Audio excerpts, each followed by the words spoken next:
some nights are not ordinary. They wear the disguise of comfort and routine, of polished silverware and gentle laughter, of family gathered around a table as if nothing in the world could possibly fracture what sits between them. Yet beneath that carefully arranged surface, something quiet and dangerous simmers. Something capable of cracking foundations that once seemed unshakable.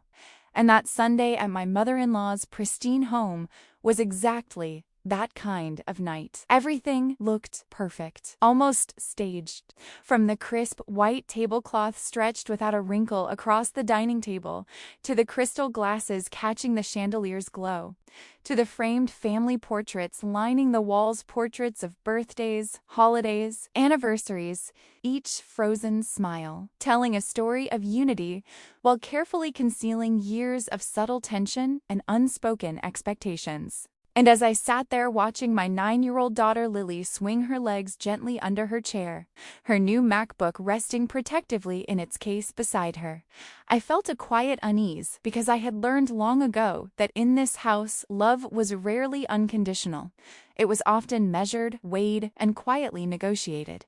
Lily was not like most children her age. While others spent their allowance on toys and sweets, she had spent 2 full years saving every dollar she received, slipping birthday bills into a glass jar without hesitation, setting aside holiday envelopes unopened, running a small lemonade stand in the summer heat with determination far beyond her years, walking the neighbor's dog on weekends, counting coins at the kitchen table with a seriousness that sometimes made me forget she was still just a child, and we had made her a promise that if she saved half, we would proudly pay the other half. So when the day finally came and we placed that MacBook in her hands, her eyes filled with tears, not because of the price or the brand, but because it represented discipline, sacrifice, and belief in herself. And she had whispered, "I earned this myself," right?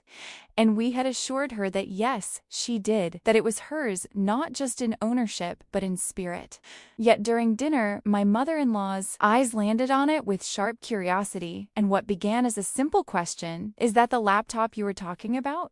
quickly shifted into a command when she said, "Bring it here," her tone devoid of warmth. And Lily, hesitant but obedient, carried it over only to have it examined as though it were an item on display rather than the product of a child's perseverance. And almost on cue, my sister-in-law remarked that her son Josh desperately needed a new computer because his was outdated. The suggestion hanging in the air too neatly to be accidental, and I felt my stomach tighten because it was suddenly clear this was not spontaneous admiration, but a calculated redirection. The pressure began gently enough, wrapped in the language of family loyalty. Family takes care of each other, right?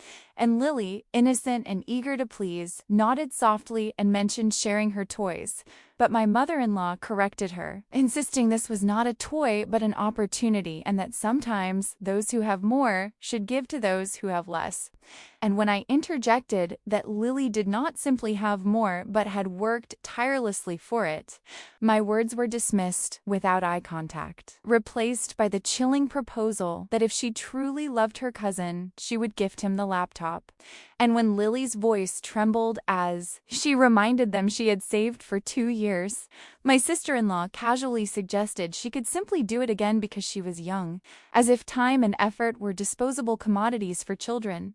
And then the sentence fell into the room like a blade: "If you don't share, then don't call me Grandma," a sentence that transformed my daughter's bright pride into visible heartbreak within seconds, her small face cycling through confusion, fear, and the dawning realization that affection might be conditional, that perhaps love could be withdrawn like a privilege revoked. And in that suffocating silence, she turned to her father, who had always been respectful and restrained with his parents, careful not to challenge them openly. But that night, something inside him shifted as he slowly rose from his chair and calmly asked his mother to repeat herself. and when she defended her statement as a lesson in generosity, he responded with quiet strength that she was not teaching generosity but conditional love, that love attached to sacrifice under threat was not kindness but coercion. And when my sister-in-law dismissed the conflict by saying it was just a laptop, he countered with piercing logic. If it was just a laptop, why couldn't they purchase one themselves? And when they admitted they could not afford it, he asked the question that hung heavy in the air: why should our daughter pay for that inability? And as his mother insisted, she had the right as a grandmother to teach the child.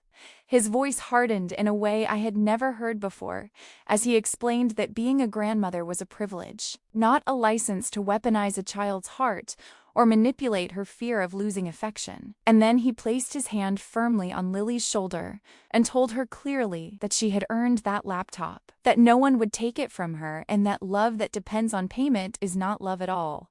And in that moment, the silence that followed was not just the end of an argument, but the breaking of years of quiet compliance, of unspoken expectations we had tolerated for the sake of peace, and without raising our voices, without creating a scene. We stood up and left with dignity intact.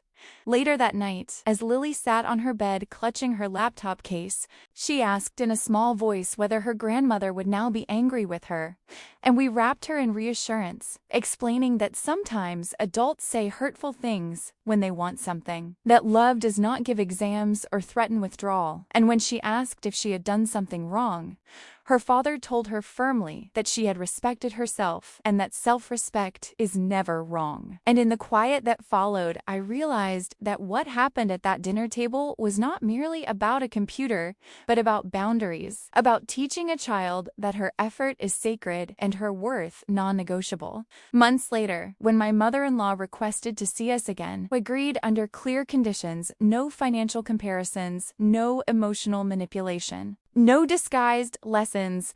And when she finally murmured that she should not have said those words, Lily, with a gentleness far beyond her years, replied that love is something you give, not something you trade. And watching my mother-in-law lower her eyes, I understood that the real lesson of that night extended far beyond a single sentence or a single object. Because Lily learned that love is never placed on a bargaining table, that valuing her hard work is not selfishness, but strength, that adults are fallible and sometimes wrong, and that her parents will always stand beside her. My husband learned that sometimes protecting your child requires confronting your own parents and choosing fatherhood over blind loyalty.